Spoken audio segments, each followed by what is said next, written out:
2030 বিশ্বকাপকে সামনে রেখে নিজের পরিকল্পনা সাজাচ্ছেন বাফুফের সভাপতি তাবিথ আউয়াল। নতুন কোচ কেমন হবেন, কোচের সঙ্গে অন্যান্য বিষয়গুলো কিভাবে পরিচালিত হবে, কি সুযোগ সুবিধা দরকার, সবকিছুই রয়েছে তার পরিকল্পনায়। অবকাঠামোর ব্যাপারে ডিসকাস করছি, তাদের চাহিদাগুলো আমরা শুনছি, যেগুলো আমরা বিবেচনার মাধ্যমেই কিন্তু ফাইনাল একটা ডিসিশনে চলে যাবো। একজন ভালো কোচ আনতে বাজেটকে কোনো বাধা হিসেবে দেখছেন না তিনি। তার মতে যদি ভিশন ও ফলাফল ভালো হয় তাহলে একজন মানসম্পন্ন কোচ আনতে বাফুফের কোনো সমস্যাই হবে না। পাশাপাশি কোচিং স্টাফ, মেডিকেল টিম এবং ট্রেনিং সুবিধাগুলোকেও আধুনিক ও উন্নত করার পরিকল্পনা রয়েছে। এমনকি বিকেএসপিকেও কার্যকরভাবে ব্যবহার করার ভাবনা রয়েছে তার পরিকল্পনায়। হেড কোচের সাথে আমরা কিন্তু আমাদের নেক্সট টেকনিক্যাল কোচগুলোকে আমরা ইন্টারভিউ করব, উইচ ইজ গোলকিপিং, ফিটনেস, অফেন্সিভ এবং ডিফেন্সিভ স্ট্র্যাটেজি যারা করতে পারে, ইউথ ডেভেলপমেন্ট, অনেকগুলি আমাদের জায়গা খালি আছে। সেখানে বিকেএসপিরও একটা ভূমিকা থাকবে আমাদের সাথে, আমি এটা খোলামেলা বলে দিতে চাচ্ছি।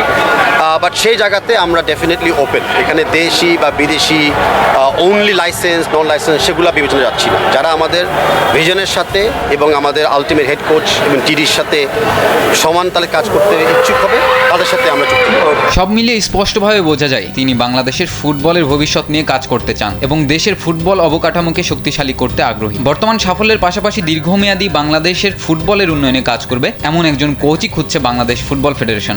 সেখানে বিকেএসপিরও একটা ভূমিকা থাকবে আমাদের সাথে, আমি এটা খোলামেলা বলে দিতে চাচ্ছি। বাট সেই জায়গাতে আমরা ডেফিনেটলি ওপেন। এখানে দেশি বা বিদেশি অনলি লাইসেন্স, নন লাইসেন্স সেগুলো বিবেচনা যাচ্ছি না। যারা আমাদের ভিশনের সাথে এবং আমাদের আলটিমেট হেড কোচ এবং টিডির সাথে সমান তালে কাজ করতে ইচ্ছুক হবে, তাদের সাথে আমরা চুক্তি করব।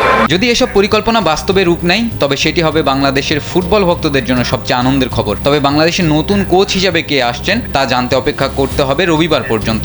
তবে এর মাঝেও শঙ্কা রয়েছে, সিন্ডিকেটকে পাশ কাটিয়ে কত দূর এগোতে পারবে দেশের ফুটবল। ভক্তরা নিশ্চয়ই আতশী কাঁচের নিচে নিবিড় পর্যবেক্ষণ করবে ফেডারেশনের কর্মকাণ্ড।